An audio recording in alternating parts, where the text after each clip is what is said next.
अगर आपने कभी ये न्यूज़ सुनी है कि आरबीआई ने रेपो रेट बढ़ा दिया या रेपो रेट घटा दिया, तो क्या आपको समझ आता है कि इसका असर आपके पैसों पर कैसे पड़ता है?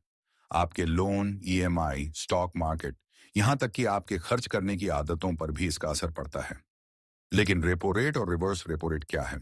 ये आरबीआई के सबसे बड़े टूल्स में से एक है, जिनसे वो इकोनॉमी को कंट्रोल करता है। आज इस वीडियो में हम इसे इतना आसान बना देंगे कि आप इसे कभी भूल नहीं पाएंगे।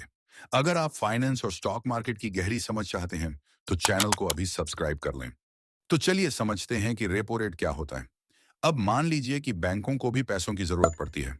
बैंक आपके और हमारे जैसे लोगों से पैसा जमा करते हैं और फिर वो पैसा दूसरों को लोन के रूप में देते हैं। लेकिन कभी कभी बैंकों के पास खुद कैश की कमी हो जाती है।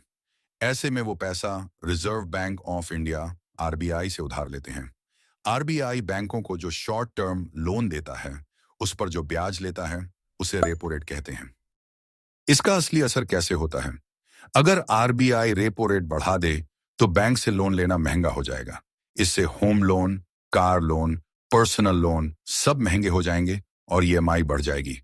लेकिन अगर आरबीआई रेपो रेट घटा दे, तो बैंक सस्ते में लोन देंगे, ईएमआई कम होगी और मार्केट में ज्यादा पैसा आएगा, जिससे इकोनॉमी को बूस्ट मिलेगा।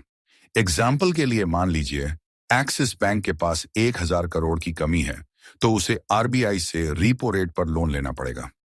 अगर आरबीआई रीपो रेट बढ़ा दे, तो एक्सिस बैंक को महंगा लोन मिलेगा और वो भी आगे लोगों को महंगे ब्याज पर लोन देगा।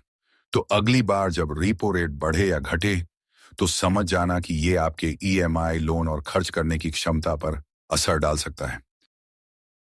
अब एक और कंसेप्ट समझते हैं, रिवर्स रेपो रेट। जैसे बैंक आरबीआई से लोन लेते हैं, वैसे ही जब बैंकों के पास ज्यादा पैसा होता है और वो उसे मार्केट में नहीं देना चाहते, तो वो पैसा आरबीआई के पास जमा कर देते हैं। आरबीआई बैंकों को उस जमा पर जो ब्याज देता है, उसे रिवर्स रेपो रेट कहते हैं। इसका असर कैसे होता है?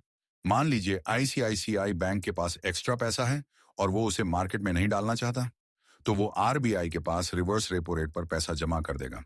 अगर आरबीआई रिवर्स रेपो रेट बढ़ा दे, तो बैंक ज्यादा पैसा आरबीआई के पास जमा करेंगे, जिससे मार्केट में कैश फ्लो कम हो जाएगा।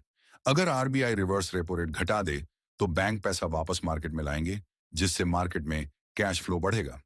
कब क्या होता है? जब मार्केट में ज्यादा पैसा होता है, इन्फ्लेशन बढ़ रहा हो, तो आरबीआई रिवर्स रेपो रेट बढ़ा देता है, ताकि बैंक अपने पैसे को आरबीआई में रख दें और मार्केट में ज्यादा पैसा ना आए।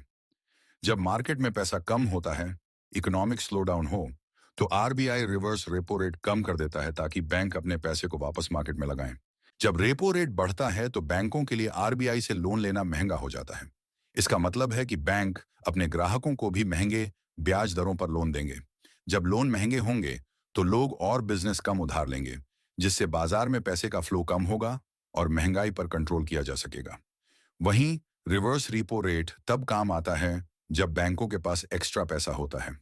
बैंक अपना बचा हुआ पैसा आरबीआई के पास जमा कर देते हैं और उस पर उन्हें रिवर्स रेपो रेट के हिसाब से ब्याज मिलता है। अगर आरबीआई रिवर्स रेपो रेट बढ़ा दे, तो बैंक ज्यादा पैसा आरबीआई में जमा करेंगे, जिससे बाजार में पैसे की उपलब्धता घट जाएगी और महंगाई पर नियंत्रण पाया जा सकेगा। तो दोस्तों, रेपो रेट और रिवर्स रेपो रेट इकोनॉमी को कंट्रोल करने के लिए आरबीआई के सबसे बड़े टूल्स हैं।